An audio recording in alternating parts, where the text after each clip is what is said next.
Hello, everyone, and welcome to today's USPTO Hour, the Trademark Edition. Today is October 22nd, 2025, and today we are going to be talking about Trademark Fiscal Year 25 successes and Fiscal Year 26 priorities.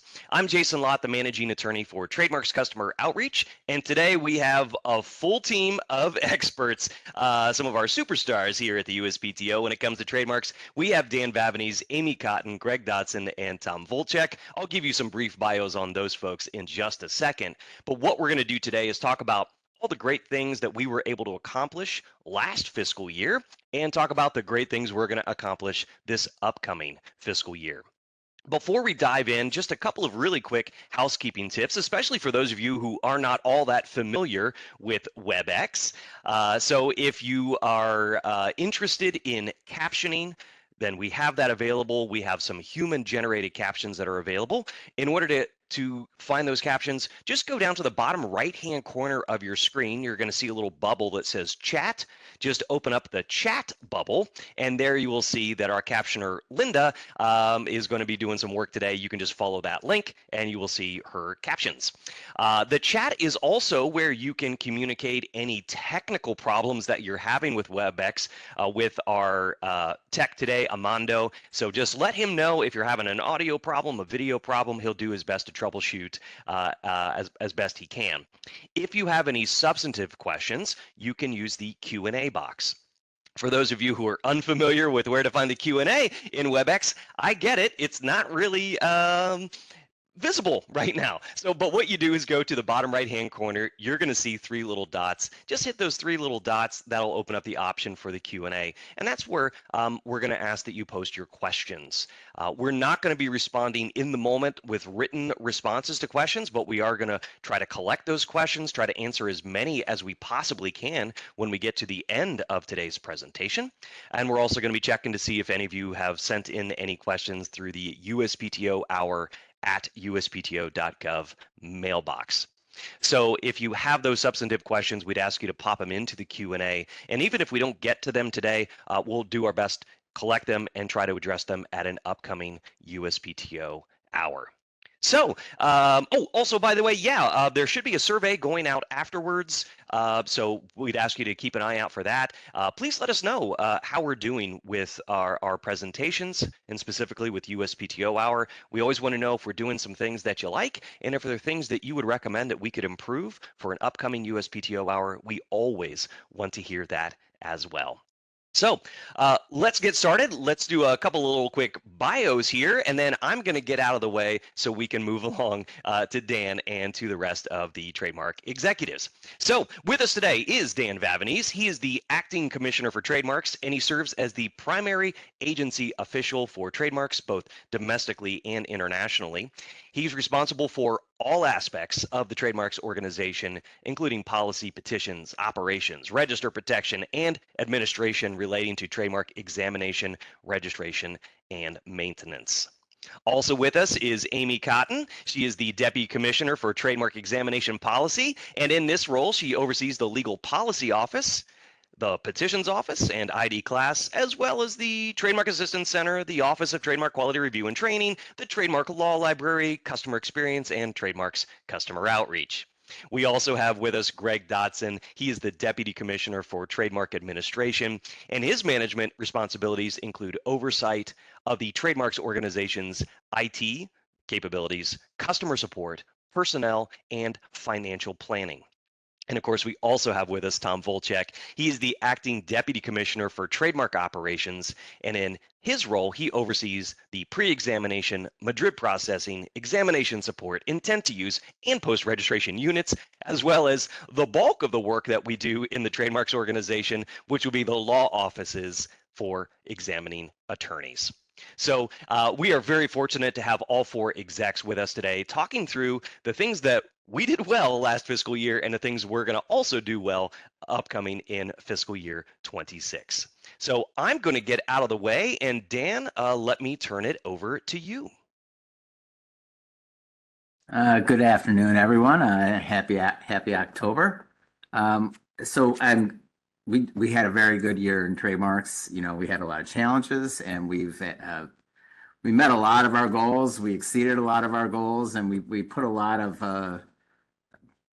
things into place that are really going to help us going forward over the next few years. But so we're going to talk about 25, and then we're going to go over some of our priorities for 26. I'm going to give a brief introduction, and then I'm like Jason, going to get out of the way and let the team here talk about their specific areas.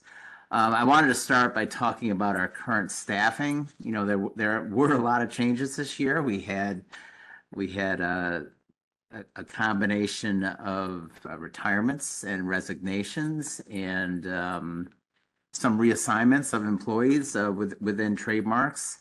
So our numbers have changed a little bit. You know, we're currently at just over 1,100 employees total in Trademarks, just over 800 examining attorneys at current time. This gives a breakdown of where we ended up, but you know, in the midst of a lot of changes, we still through incredible work by all of our employees, we were able to continue to meet and exceed all of our goals, and it was really due to all the work by all of our employees, by our managers, to continue to excel at what they do and to make sure we were prioritizing the right work. If you go to the next slide, filing levels. So this was an interesting year. You know, we had our predictions were actually in the end very close to what we initially predicted. As you got to about January, that's where our filings, due to the increase in filings just prior to the fee changes, we had a bump up in December to early January, a little slowdown in January, in January, February, somewhat into March, and then the filings picked up again. And we ended up at a little over 7% increase in total filings, ending up at 824,000 total classes, which I think, if I'm recalling correctly, is our second highest filings behind the huge surge we had back in 2021. I think that was the year.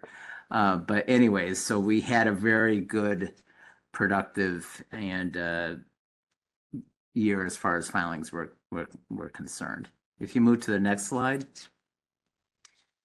looking at FY26, you know, I think if you've seen any of our presentations before, this slide is very similar to what we've shown before.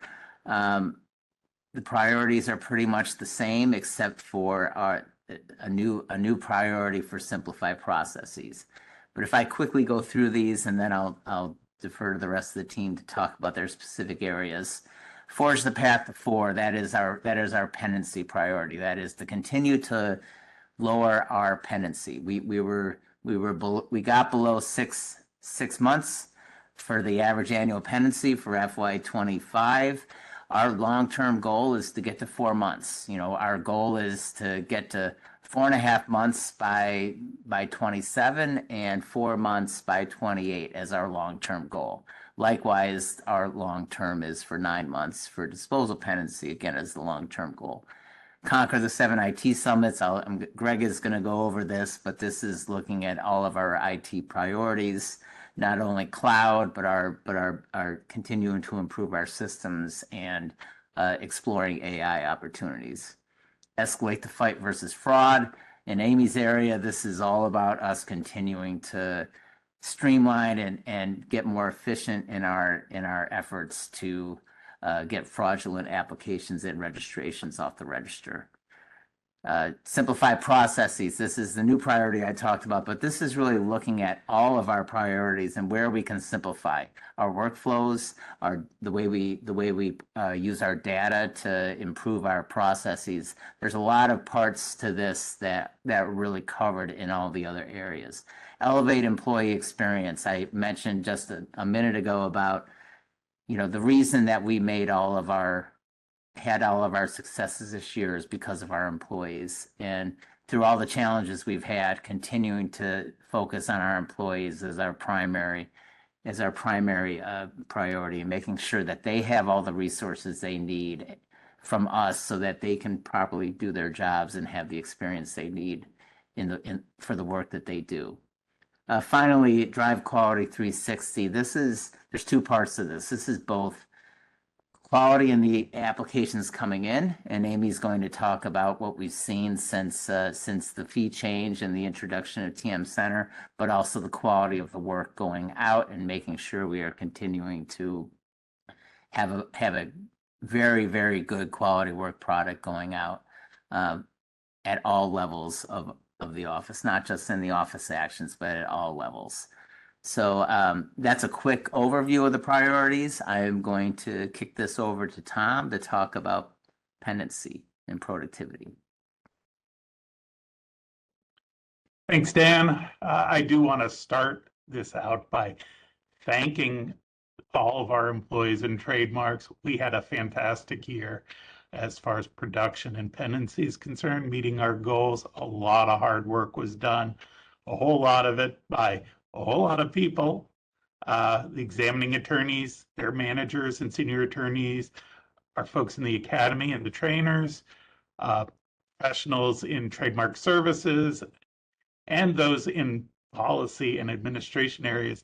It takes everybody to get these cases produced. It's not just the examiners, but we all came together and did a fantastic job to clear out a lot of the cases that we got related to the surge, and keeping our pendency and inventory high. We're in great shape right now. So let's move to the next slide. This shows our production that was completed by the examining attorneys. We had a goal of just over 1.7 million balanced disposals. Balanced disposals are the way we count our production in Trademarks, and that counts when an examining attorney does their first action on a case. They get a credit for that. They also get a credit for when they complete the case. So from start to finish, we try to make sure that that's an efficient process and get through it as quickly as possible. And when we count all those up, you can see when the red dot is in the green area, that means for that 2-week period during the year, the production was above what our expectations were.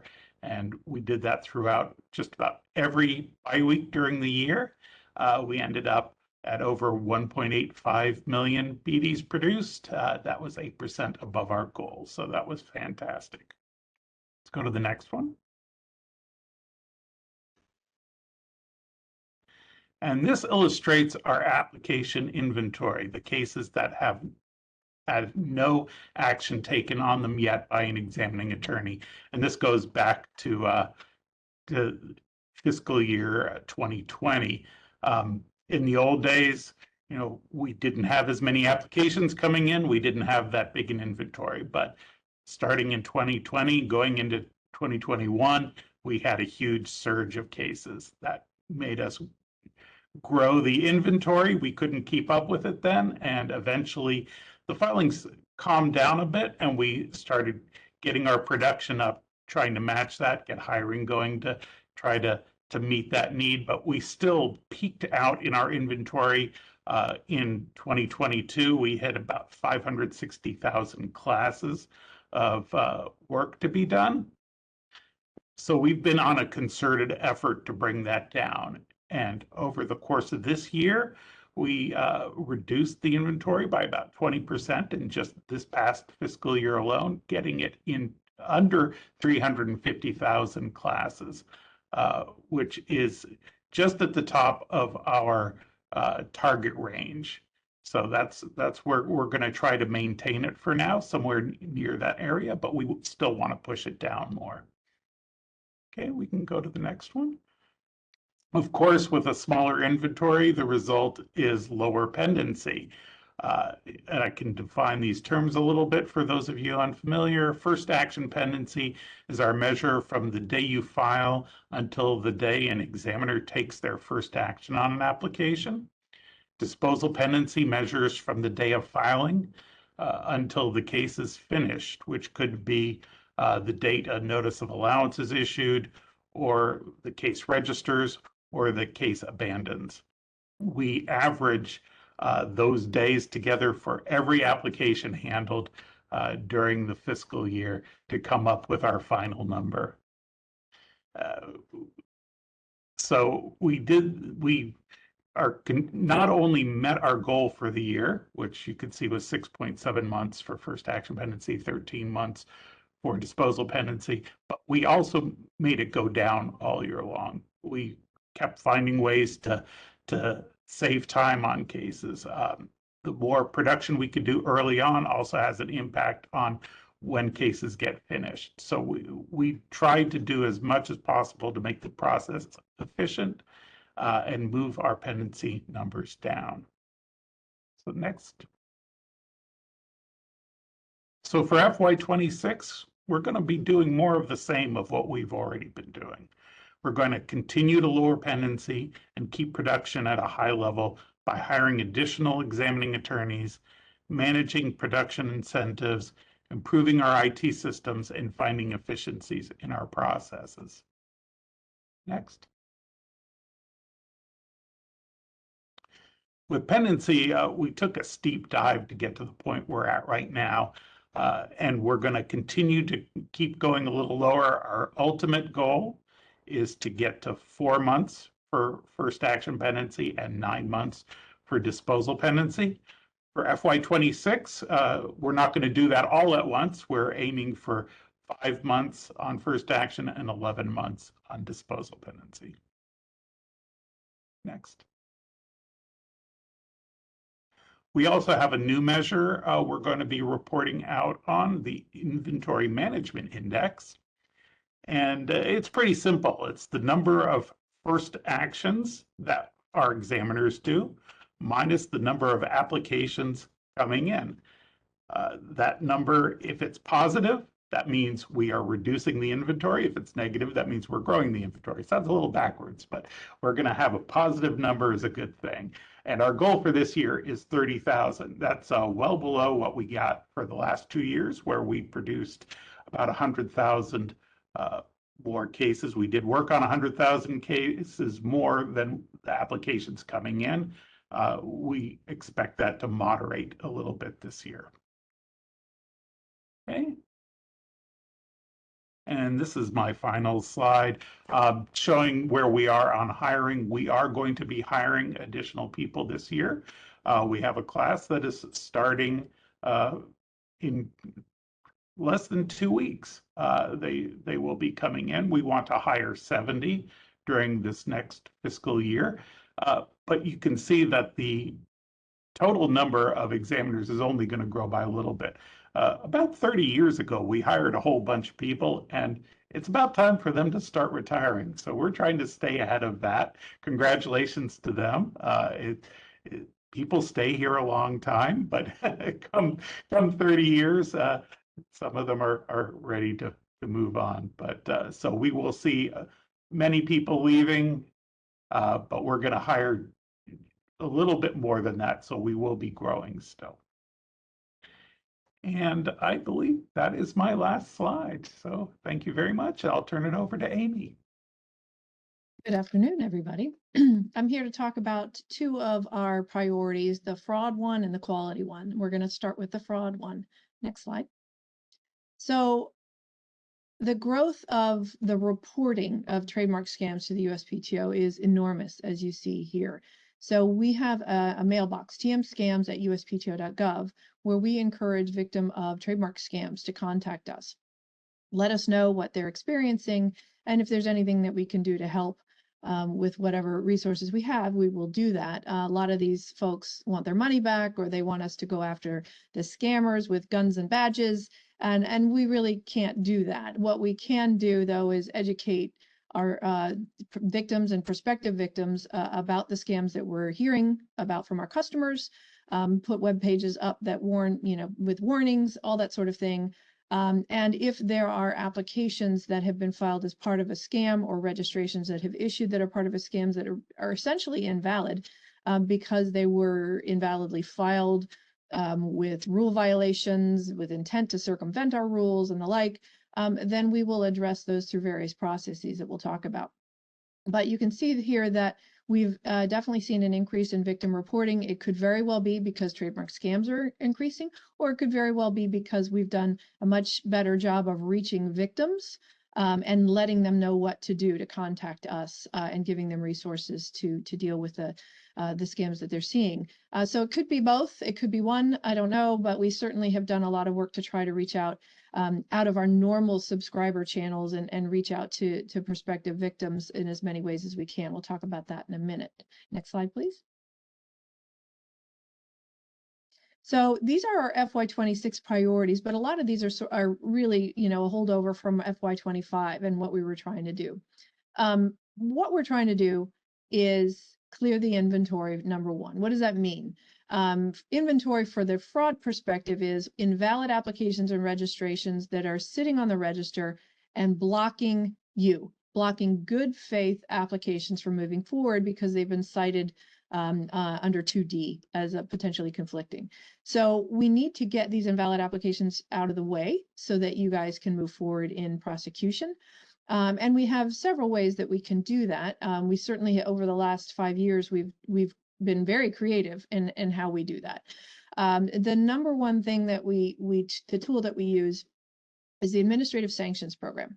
But this is an enormous amount of work. So what we do is we identify cases that are involved in a scam. The scam can come to our attention through victim reports. It can come to our attention through the Office of Enrollment and Discipline action against a particular U.S. attorney who was involved with a scam. It can come to us from in the media even. World Trademark Review reports on these things a lot, and so we can find these things. And then we identify the applications that are part of the scam. How do we do that? We do that through basically filing data, filing behavior, account data. We do it through credit cards. We do that through maybe a U.S. attorney is appearing in tens of thousands of cases and they've all been filed within the last week, which seems highly unusual. But we have a bunch of different ways to try to link applications together. And then we go through and try to identify the rule violations that have potentially made these applications invalid and void ab initio. Once we are able to put them, get all the evidence and issue a show cause order, we're issuing a show cause order to the respondents, whoever is responsible for the scam. We also notify all the affected applicants about what's happening. We give the respondent an opportunity to respond, and then we may move forward with an order for sanctions, which could include terminating all of the invalid applications and now terminating all of the invalid registrations. We have a new process by which we can also terminate registrations that were involved in the scam, not just applications. We can suspend USPTO.gov accounts.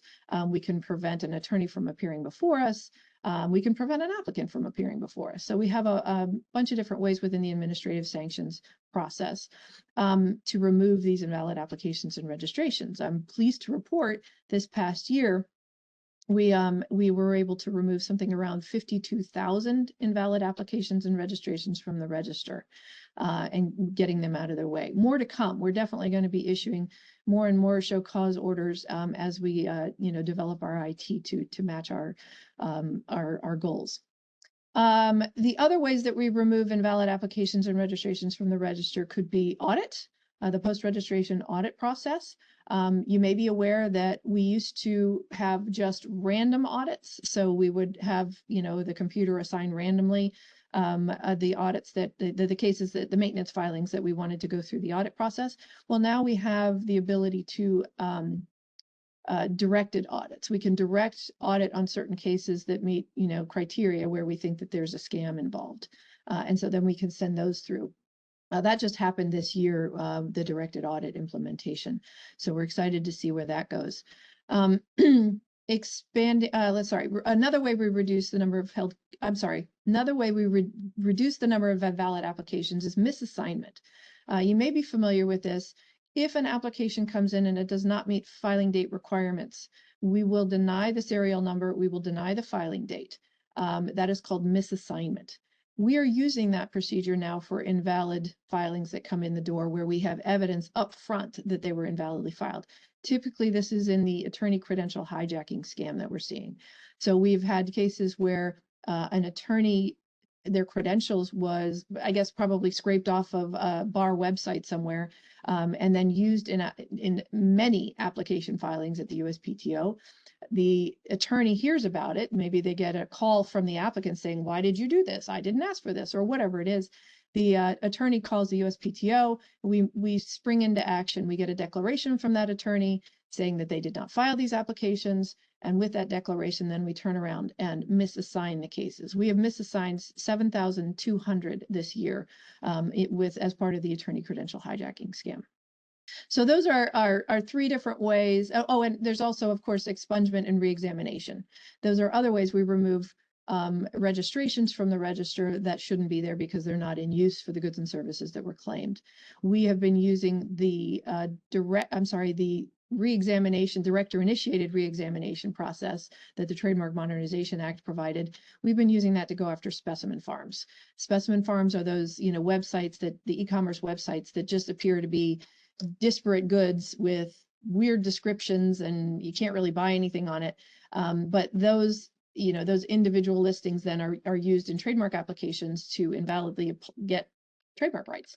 A lot of those registrations then appear on auction sites. They're sold on the secondary market, and they're used to get on various brand registries. So what we're doing with the director-initiated proceedings is going after those specimen farm websites, going after those registrations, and canceling those registrations for non-use once if the registrant defaults and doesn't respond, or if their evidence of use is unpersuasive. So all told, we've been able to eliminate about 62,000 applications and registrations from the register this year through these various mechanisms. So that's our 25 successes, and certainly we're going to continue doing that in 26. We're also reducing the number of held cases. So when we identify a scam, we scoop up all of those applications, stick them in a holding docket until we can gather the evidence we need for any one of these proceedings that I just talked about. Again, those held cases are ones that are not assigned to an examining attorney, so they're just sitting there. We want to, get those going into a process, and maybe if they turn out to not be suspicious, to send them back into examination, but we need to take a look at them, but we need to do that more quickly. So that's what we're going to focus on this year. Our second big bucket under this priority is spreading the word. Again, as I told you, we've been really working hard to reach out to prospective victims of trademark scams. We've been engaging with outside groups on scams. We are working on a customer resource management tool in our scams mailbox so we can better collect data on what we're hearing and run reports on that data. We've been pretty successful reaching out. You might have seen the Federal Trade Commission issued a blog on trademark impersonation scams. We've had a productive webinar with the Better Business Bureau. We've reached out to the Social Security Administration, the Federal Communications Commission, AARP, bunch of different groups, and let them know about what we're seeing and trying to amplify into their subscriber channels. The last bucket, increase efficiency. This is workflow tools. This is IT development. This is AI potentially. Also additional hiring and data analytics. But really, what we want and what we're doing was we're able to get funding for various IT tools that we need to move these procedures along, particularly the sanctions process. Now, if you know anything about a trademark examination, the examiner has a docket system. They have a docket system where they, examine a case and they issue an office action on that case. The response comes in, goes back into their docket, and they can take the next action on it. And then it routes into our mainframe database.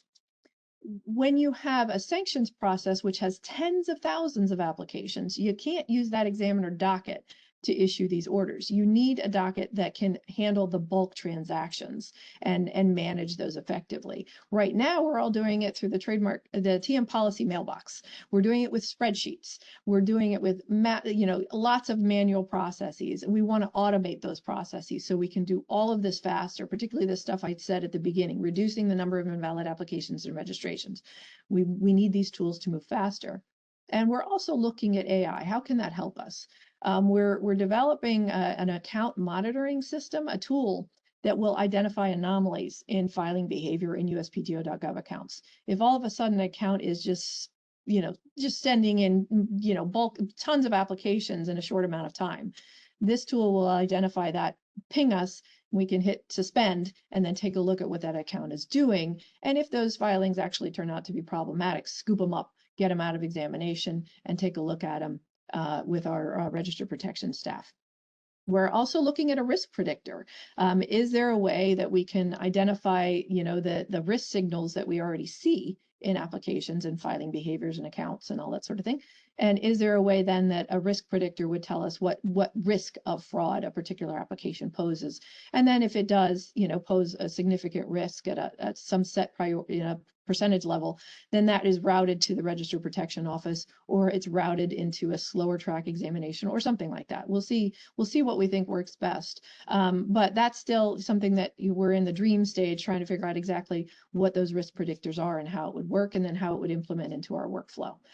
So those are some, in case management, we just want to have, a database that allows us to manage our work, manage the evidence that we've collected, triangulate actors against other actors, and maybe share that with other parts of the USPTO that are also seeing these actors. On the design patent side, there's some fraud going on, certainly with credit cards and the like. So we want to be able to share that information across all of us. And all of this will allow us to have better data analytics, right? If you can have an automated report, you can run reports off of that, and you can get better data to show whether a particular initiative is working or if it needs to be tweaked and all that sort of thing. It allows us to actually manage the risk a bit better when we have more data. So that is our successes from 25, and looking forward for 26, what we're focusing on in this priority of escalating the fight against fraud. I'd like to turn next to the quality priority. And particularly, I want to focus on this last bucket. But certainly, as Dan told you, we're looking at how we at the USPTO can ensure quality of what we're doing. We're doing that with updating our performance appraisal plans to make sure that we're hitting our quality numbers, reviewing our awards programs to make sure that we're incentivizing exceptional effort.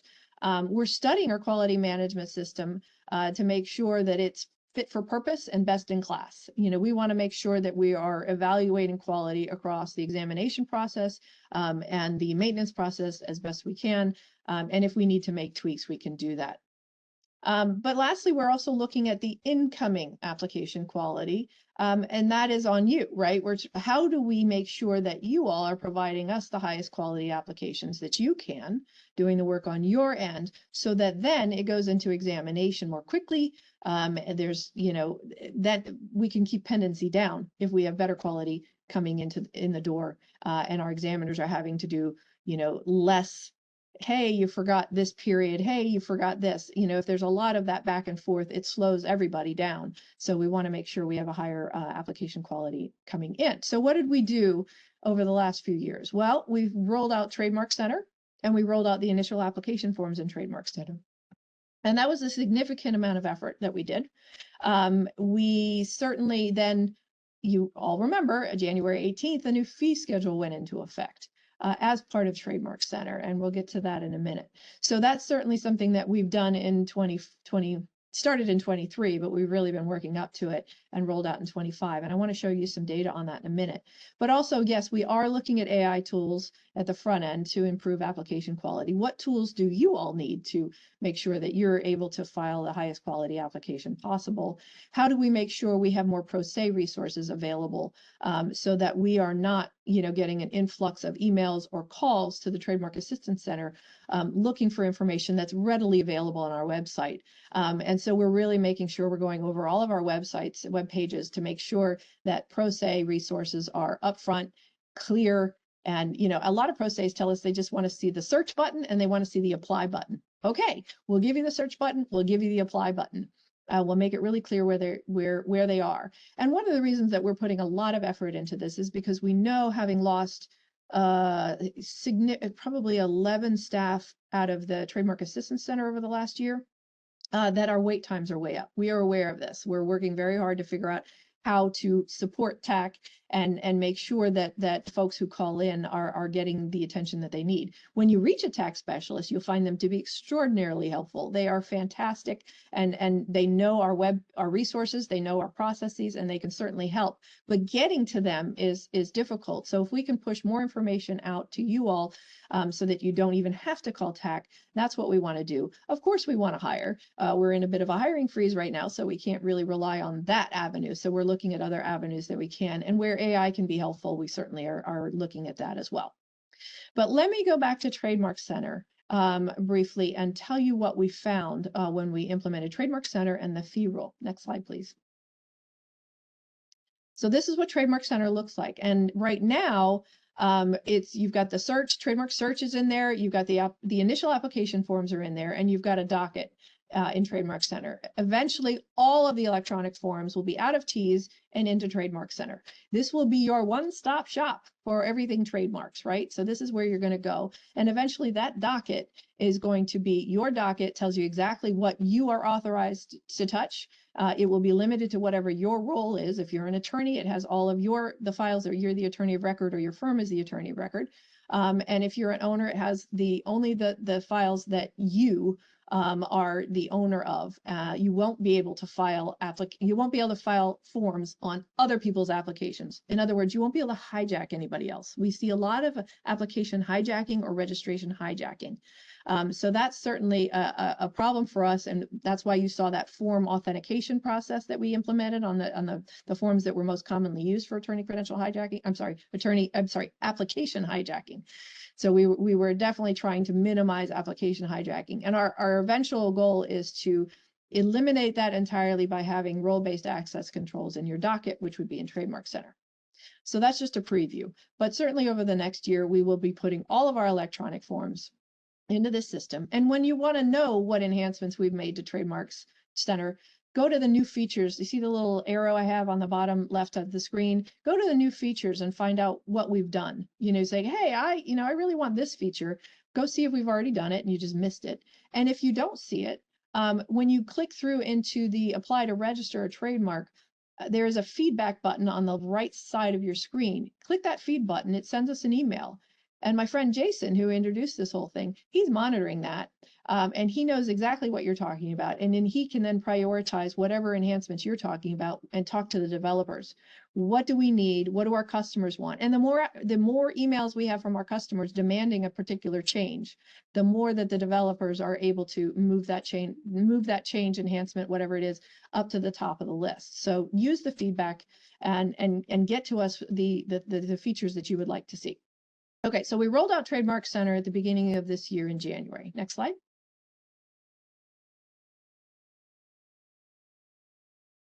And we rolled out the new fee schedule. So the trademark application forms now, the initial application forms, they're designed, as you know, as a wizard to walk you through the process. So it's very clear what's happening when. And it's also very clear what the total cost is going to be. The new fee schedule has complexity surcharges. And so what do I mean by that? When you are filing an application and you are creating complexity in the application because you're not providing all the information that's required, you're using a free-form text box to create your own ID, or you have way too many characters. Remember the Madrid files? Those have way too many characters in their identification of goods and services. And that creates complexity for our examiners. That creates friction in the system and more time for us. So when we devised the new fee schedule, it was to incentivize quality applications and to get additional money, fees paid, to address the complexities that were created and address our costs. And so that's what these different surcharges are about. So what we want to know when we devise this is the goals that we set when we were implementing the fee schedule and rolling out Trademark Center. Did we meet those goals? Next slide. So this is my little KPI chart, key performance indicator. What were our goals in redesigning Trademark Center with this wizard and this fee calculator with these complexity surcharges? Our goals were to improve the quality of incoming applications for the reasons that I told you, which then would reduce first action pendency, and it would also potentially increase the cost recovery at filing. Now, why do we want to do that? because maintenance filings are going down. That shouldn't be a surprise to you, right? Because if we've had an influx of applications coming in, particularly from, as you know, in 2021, we had a massive influx with entrepreneurs who were starting new businesses, but also a lot of Chinese sellers for Amazon were coming in and filing because they wanted to get on that Amazon brand registry. For that, you needed a trademark application or registration, and that's also a requirement on other platforms as well. Those registrations are not being maintained at the levels that we used to see. So therefore, we needed to address cost recovery up front, because if we're not going to be able to rely on a set amount of maintenance filings, because that might go down, we needed to move the costs around so we can make sure that we're meeting our costs. So this date of implementation is January 18th. So that's what we're looking at, the before behavior and the after behavior. The first KPI, we're comparing TEAS Plus applications versus what we call the base application. So when you're filing in Trademark Center or the initial application forms, you have a base application, no surcharges. So we wanted to see, did the percentage of base applications filed without any surcharges go up from the TEAS Plus levels that we've seen before? Because a base and a TEAS Plus are essentially equivalent. What we did see is, yes, the base application percentage went up. There was a significant increase from the TEAS Plus percentages. I'll show you a slide on that in a minute. Did the fee rule result in more Madrid 66A applications? We have not seen that. It didn't force people into the more complex Madrid system out of this system. So the complexity of our system didn't force them to the more complex Madrid system. So that was something that we were interested in. Did the fee rule result in a higher percentage of first action approvals? So this means when the examining attorney when the case comes to their desk, is everything in order? They do their examination. There's no missing elements. Everything looks right. The 2D search was clean. There's no descriptiveness refusals. Is it in the position to be able to be approved for publication on the first touch? Did that percentage go up? Yes, it did. We were pleased to see that. So that means that these quality applications coming in that are all, more complete applications coming in are in a better position to be approved for publication after examination. And lastly, did the fee rule result in an increased cost recovery at filing? We don't know yet. It's still, we're only have a minimal amount of data here that we're looking at. So these are all trends. But I think it's interesting to see. So if there were filings that came in after January 18th, depending on what our first action pendency was at that time, it was probably about 5 months. So then, you're looking at May timeframe that will start to, that the applications from May on is what we're really looking at in the result there. So again, limited amount of data that we have, but still everything that we're seeing points to the fee rule doing what we want it to do. Next slide. So here is the data, okay? With regard to the base applications that are filed, right? No complexity surcharges. They meet all the filing requirements at the time of filing. We see 83% of those are coming in as complete. So I think that's interesting. I hope you can see this slide, but the next slide is probably a little bit more interesting. Next one. There we go. So the rate of complete applications, that's the base application. So you can see that TEAS Plus only prior to the fee change was in the 60s, in the low to mid 60s.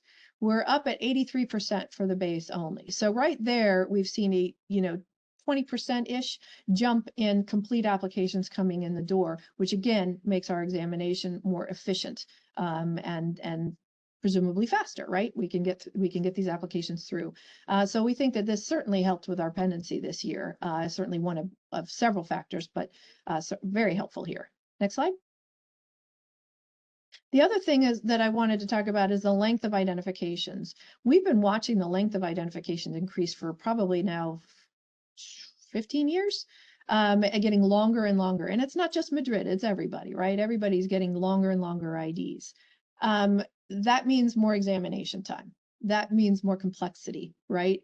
And if the person with one word ID is paying the same amount as the person with excess characters, then that's not necessarily fair, and it's slowing down, examination for everybody. So again, we wanted to address that with these surcharges. So what do we see? We see with TEAS filings, the average goods or services and text per class before and after the fee change, not including Madrid. 7.7 versus 6.5, and the average text count in an ID 384 before January 18th, and then 323 after January 18th. So again, a significant, decrease in both of these, the length of IDs, the number of characters in the IDs, and that's exactly what we wanted to see, was for the applications to be more succinct and targeted, and we don't want to see overclaiming. If you are not using the mark on the goods and services that you're identifying at filing, and you're filing a Section 1A application, that is not okay. That does not meet the terms of the statute. That's not a bona fide, that's not cool. So PSA, make sure you're using the mark on all the goods and services in your application. Next slide. The other thing that I wanted to note with regard to the implementation of Trademark Center and these complexity surcharges is that we encourage the use of TMID suggest at uspto.gov. So we know that certainly if you use the ID manual, that's the base application. You're not paying that extra surcharge for, freeform use of freeform text box for IDs. But I wanted to show you, we have a group of 9 attorneys at the highest level at the USPTO who are reviewing your suggestions coming into TMID Suggest for the things that you want added to the ID manual. They are policy attorneys, so they are, empowered to make decisions about what goes in the ID manual and what doesn't, and balancing the policy interests. You do not want the ID manual to be too large. If it's too large, then it's unworkable for people trying to find the right ID. You don't want it to be too small, because then folks will have to pay the surcharge for the freeform text box that they don't want to pay. So when you look at the status of the proposals that we've gotten, I know that, we've gotten almost 1,800 proposals in TMID Suggest since January. Now, when you look at the accepted and the modified and accepted, you're thinking, okay, that's about 600. That doesn't seem super high. But I wanted to show you the reasons for rejection, because I think everybody's thinking, I want my boutique ID in the manual so I can use it. And it's exactly what the client wants. Well, if there's another ID in the manual that suits that need the same way, we need to keep the manual as small as we can. So we can't add everybody's favorite ID into the manual. So that's what these folks are doing. They're evaluating those suggestions and whether they should go in or not. So certainly overbroad is the first reason for rejection. Indefinite is the second reason. It's already covered in the ID manual, or it's covered in a fillable entry in the ID manual. So those are the bulk of the ones that we see. And certainly the ID class attorneys are working with these applicants, who want to put something in the ID manual. They're working with them to refine it and get it to a condition where it can be added to the ID manual if it should be added to the ID manual. So I just wanted to put some daylight on that. And that's actually all I had to talk about today. So we're going to move over to Greg. Thank you, Amy. Good afternoon, everybody on the East Coast, and good morning to everybody west of the Mississippi. Thank you so very much for joining today. I know we're a little bit pressed for time, so I'm going to go real quickly because there are a few questions that we want to try to cover at the end. So let me first kind of piggyback on what Dan, Amy, and Tom have all said. We are grateful on the executive team for the work that the employees did over the course of the last year. It has been a trying year for a lot of people. And we saw some of our folks really step up and carry a lot of weight. And we are extraordinarily happy to be part of the group that did that. And a lot of times the credit comes to us, and the credit's not deserved at the executive level. It's deserved with the people that actually do the work. So thank you so very much for all of that. All right, so let's kind of cover a few things from the highlight perspective. Information technology is on everybody's list of things that they want to hear about. So I'm going to cover some of this, and I'm going to try to do it as quickly as possible. Last fiscal year, so FY25, it was later in the program year for the budget work that we did. We got asked to accelerate cloud migration for the agency. We hadn't planned it in the budget, so we had to do some some work to get that money in there, and we realigned our program. And we weren't the only ones. Obviously, all the business units had to do that, but we were successful in realigning our program and getting an appropriate amount of money into the cloud. So we were excited about that. That also caused us then to have to refocus the other work that we were doing because, we only had a limited amount of money. And when you move money from one thing, you got to take it away from somewhere else. And so we were successful in getting that done and being able to really keep the programs of record sustainable and workable as we went forward. Over the course of the year, no surprise, you can anticipate or expect that we lost people. We lost people early in the calendar year. Some of the new hires that we had brought on that we were looking really forward to keeping on the team. We had to reassign folks for that. And then there were others who left for various reasons. And we waved them away with a lot of warmth in our heart and said, thank you very much. But then we had to do the hard work of covering the material that they had in their portfolios. And we were able to do that. Amy mentioned getting some money for the RPO. We were really happy that we were able to do that for the Register Protection Office. We also did that later in the fiscal year for the Trial and Appeal Board, which we were really excited about. And then we were also earlier in the year able to get some additional money to help us with the cloud work. And that all comes down to people expertly managing the budget and reinvesting the savings that we have. Okay, next slide, please. Time check, 9 minutes. All right, cloud acceleration. Like I told you, it kind of happened a little bit later in the year. It is expected and designed to complete on the 1st of June of 2027, so Q3 of 27. That's about 20 months away from right now, and we're working really, really diligently with our CIO partners to get that work done. Trademarks as a business unit is on track. We have 4 products that are going to complete in that Q3, so we're watching them very, very closely to make sure that, in fact, they cross the finish line when they're supposed to. And obviously, we're hoping at that point, then once everything is 100% in the cloud, to take advantage of those cloud opportunities, which are savings costs, obviously, security, resiliency, and adaptability for things that are cloud native. Next slide, please. And then I talked a little bit about how we had to realign. So let's talk about our product pivot. For those of you who have been listening to us for a while, you know that and it's been a while ago, but I'm just kind of setting a little bit of a history lesson here. In May of 2024, we retired TRAM, which was 42 years old. It was well past the 30 years that Tom uses as kind of a metric to retire from the USPTO. So we forced it out the door at 42 years. And then we did a number of a pretty good amount over the last year of tech debt work and to try to catch us up. And that work will continue in FY26, but we've taken a look at the program. We're not going to do everything that we thought we might do as we start to move into the cloud, because that wasn't actually part of what the plan was. So we're going to continue the tech debt work that's required in the year. For those of you that know what our programs and products are, TM Center, TM Exam, and then the content management system are all progressing as we had kind of anticipated at the beginning of the year. One of the pivots that we made, and Amy made reference to it, and I'll just kind of foot stomp this one a little bit, is the Register Protection Office. What we were able to do was to secure enough money to do a 1-year project plan. The team that Amy has in the RPO did a really, really great job of wire brushing the requirements and giving them to us. And then we were able to bring on some resources to be able to do that. So what we hope to be able to see when this culminates in about 10 months or so, which we just kind of got started with this in the early part of September, to get working on that with some plan that's actually budgeted in through the out year. And as Amy mentioned, utilization of information technology and especially artificial intelligence to try to streamline as much as we possibly can. Next slide, please, for the second part of our product pivot.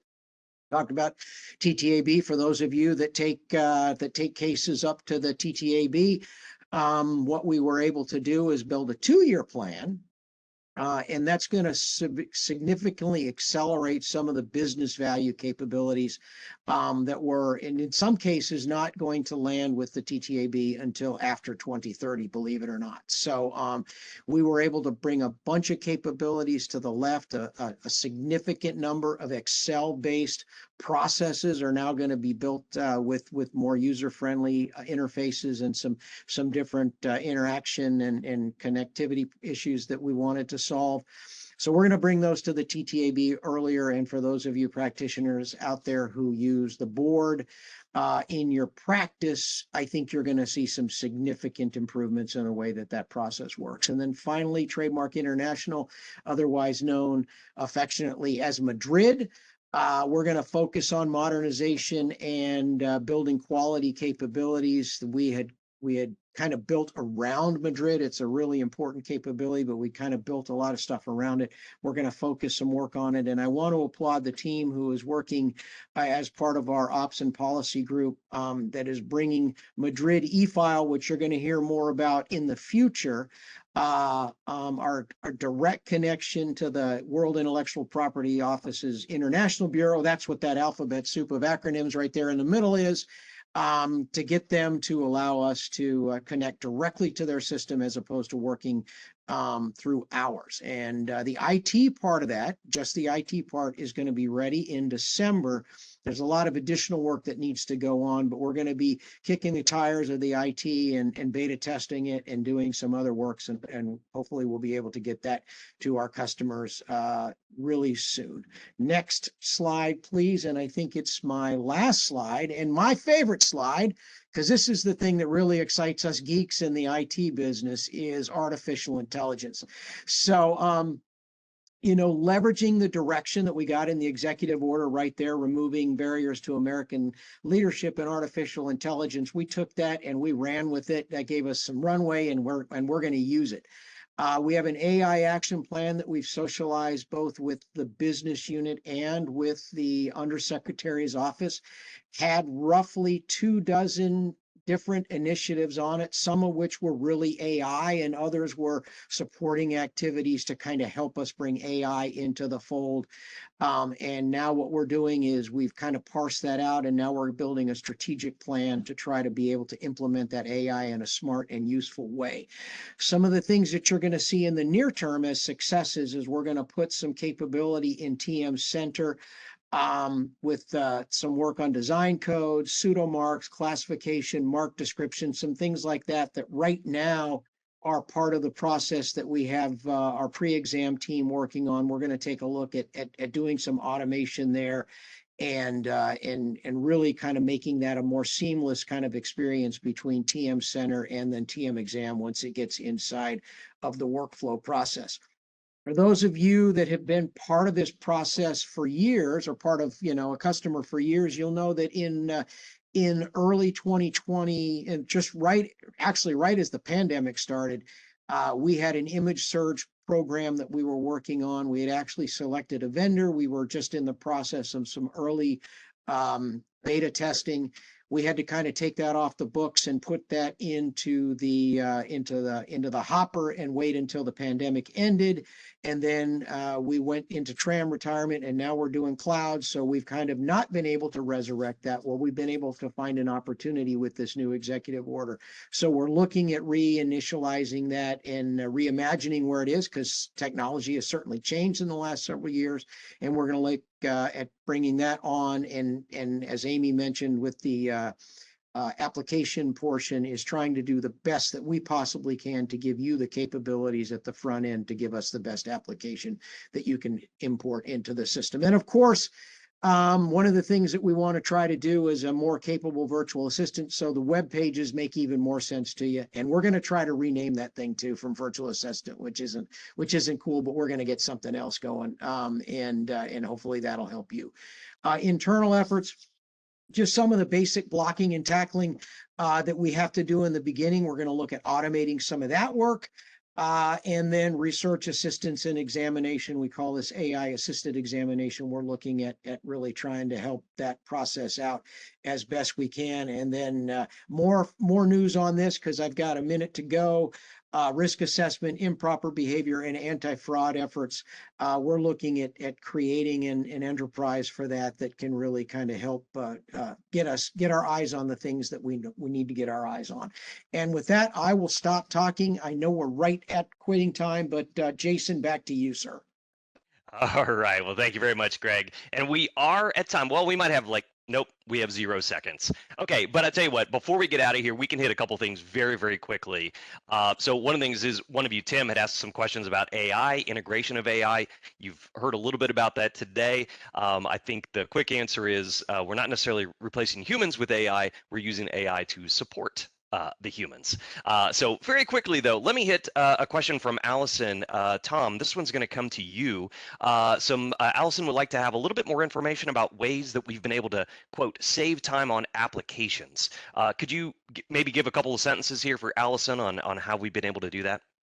Sure. Well, one of our big things is our prima facie case initiative, where we asked examiners to not overload first office actions with too much evidence, too much explanation. Try to be brief, give your best evidence to the point, enable them to make a quicker work of their first action. Also makes it easier for the recipient of it to go through it, not having to wade through too much information. We also want to see more complete applications coming through, because if they're cleaner, if the ID is good, it takes a lot less time for the examiner to look at it. And we also have some inside baseball stuff we have automated processes that sometimes had extra time built into them, so that based on the old days, we could grab cases out if we thought that there was a problem there. Too much time built in. So we cut out some of those time periods, make sure that the process runs a little more efficiently, but those on the outside wouldn't see that. Okay, great. Thank you very much. We are 1 minute over, but Amy, I'm going to come to you very quickly because I think you've got a quick answer to Lauren's question. So Lauren asks, if an applicant responds to a show cause order, is their response made public as part of the record which somebody could see in TSDR? So are responses made public for show cause orders? No, but kind of it depends. It could be that we need to put the response as an exhibit in the final order. So it's not posted in TSDR necessarily, but it may be appended to show that we, responded to all of the applicants who contacted us, and this is, how it went. So it may appear in, a document that is available on our sanctions page, but it's not necessarily on TSDR specifically. Okay, great. There you go, Lauren. Hopefully that helps you out. All right, folks, we are 2 minutes over, so we do need to get out of here. Big thank you. I know a couple of you would ask a couple more questions in the Q&A. Sorry we couldn't get to those. And maybe some additional questions snuck in to the mailbox or through the chat. So we'll take a peek at those as well, and maybe we can address them at a later time. So big thank you, of course, to Dan, to Amy, to Tom, and to Greg for being with us today and providing information. Big thanks to all of you for being here with us. And we look forward to seeing you next time we do a USPTO hour. We're on a bit of a break because of the upcoming holiday season. So Trademarks will return in 2026 in January. If all goes well, you'll be hearing from the Trademark Trial and Appeal Board during our slot in January of 26. So hope you guys have a great holiday season. We look forward to seeing you next calendar year. Thanks and take care.